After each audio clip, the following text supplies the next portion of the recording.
Umfelandawonye we-ANC ne-DA usengcupheni okhethweni lasekhaya lwango-2026.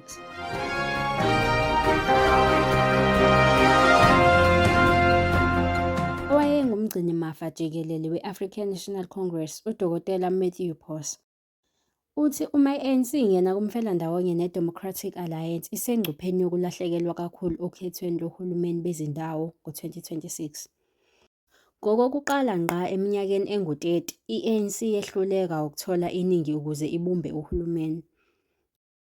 UPhosa uthe uhlelo ne-DA luzoshweleza kuphela amabhizinisi kube ukuxega izinkombi zabantu. Unikeze izimo ezimbalwa okufanele zicatshangelwe. La maqembu ayadingana ukuze akhethe umengameli oyedwa maduze. Kumele wonke alethe amavoti awo ukweseka lowo mengameli ukuze eseke lowo somlomo. Uma ungibuza ukuthi iyiphi i-ANC engiyithanda kakhulu, i-IFP ne-EFF, noma ngaphezu kwalokho izinhlangano ezazilwela inkululeko eziseqophelweni eliphezulu, angicabangi ukuthi i-ANC kufanele ihambisane ne-DA, ngiyaphikisana nalokho. Khona manjalo, i-IFP izobumba umfelandawonye namaqembu afunela okuhle i-SA. Umholi we-IFP uVelenkosi Hlabisa ekhuluma nabezindaba ngemuva kokuvota eMthekelezi Primary School kwaHlabisa, KwaZulu-Natal ngo-29 Meyi 2024.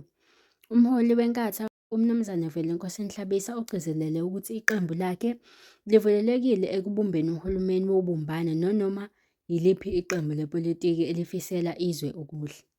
Lokhu kuza njengoba iqembu elibusayo i-ANC ihlulekile ukuthola u-50% wevoti elilodwa ngemuva kokhetho langomhla ka-29 Meyi. Amaqembu ezepolitiki ahlukene abambe izingxoxo zokubambana kulandela ukhetho lukazwelonke lwangesonto eledlule, njengoba lingekho iqembu elithole amavoti amaningi kuzwelonke. UHlabisa uthi i-IFP isimi ngomumo ukwakha kabusha eNingizimu Afrika. I-IFP izosebenzisana nanoma yiliphi iqembu lezepolitiki esivumelana ngalo ngezindinganiso, imibono nezimiso ezifanayo futhi sivumelana ngomthetho nokuyisa izwe lethu phambili. Asisuke endaweni yokukhetha kuphela kodwa siyasebenzisana ngoba umfelandawonye uthi akekho owinile. Zitholele wena, thola indawo esivumelana ngayo, yisa izwe phambili, kusho uHlabisa. Izindaba zangalesi sikhathi obuzethulela uNothika Maphumulo. Stay connected, stay informed.